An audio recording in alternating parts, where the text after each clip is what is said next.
right there, that would not have been my fault, but it's definitely my responsibility to make sure that he doesn't hit my car.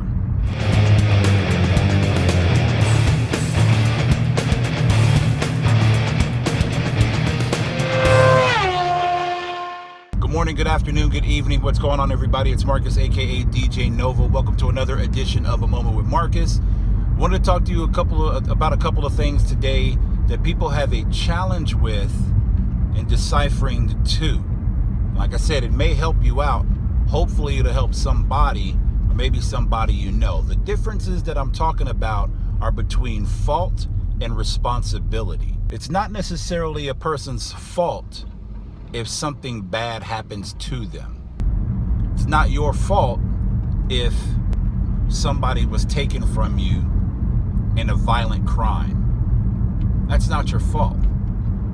But it is your responsibility to be able to help somebody else if they're in a situation like that. Domestic violence, whatever domestic situation, something of that nature. I went to school with a friend of mine whose parent was a victim of domestic violence. Now, it's not her fault that happened to her. It's definitely not her fault. But it is her responsibility to make sure that doesn't happen again if she has anything within her power to do so. I'm hoping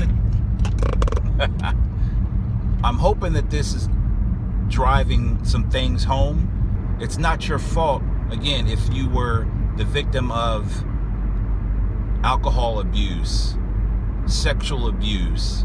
It's not your fault. Oftentimes, those victims think that it was something that they did to cause that to happen. It's not your fault.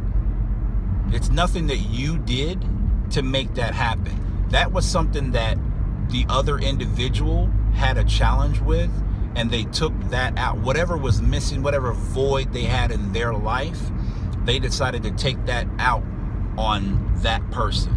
So it's not your fault. But it is your responsibility to make sure that doesn't happen to your children or another loved one that you know. It's your responsibility to protect them. It's not your fault that you may have grown up without privileges. It's not your fault that you may be in a certain situation based on something that maybe your parents did, or maybe it was generational. But whatever you're doing to get yourself out to make sure that you break those chains or that generational curse, by all means, do so. So it is your responsibility to make sure that you can improve your circumstances. Well, I don't have this, I don't have that.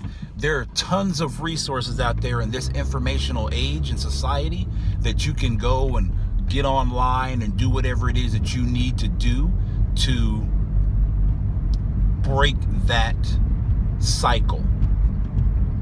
Again, I'm hoping that this is helping some people out. This has been A Moment with Marcus. We're going to talk about some other things later on this week that relate to this topic. If you know anybody that can benefit from this, by all means, like it, give it a thumbs up, share it, tag them in it. Like, share, subscribe to our channel, A Moment with Marcus, on YouTube. Again, I hope this has been a blessing to somebody. Once again, it's been A Moment with Marcus. We will talk to you soon. Peace.